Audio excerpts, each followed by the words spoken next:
Okay, for 100, my recommendation to look at it, and what you notice over here is the highest degree on top is n cubed.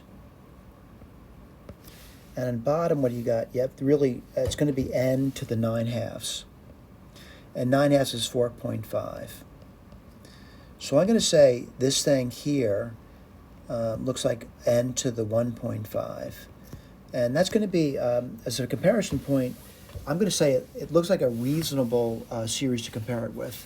So that series I would compare it with is, I'm going to compare it with this one over here, that n equals 1 to infinity, and then it's going to be 1 over n. 1.5 is 3 halves, by the way. Let me get my eraser out and erase this stuff over here. So what I'm going to do is I'm going to use what's called the limit comparison test.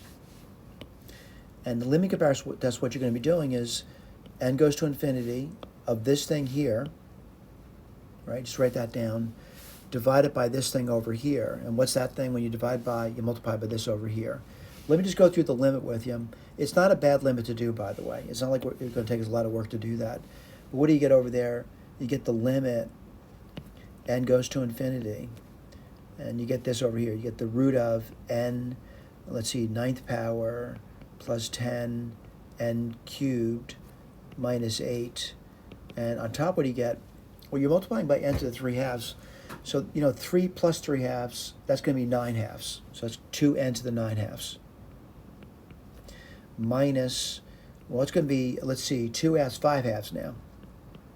Now you look at the leading coefficients on this. The leading coefficient on top is, when I say leading coefficient, on the highest degree variable, which is n to the 9 halves, the bottom is also n to the 9 halves. So it's 2 over 1. The limit's going to be 2. All right? So what do I know? By the limit comparison test, the given series does in fact converge by the limit comparison test. Thank you.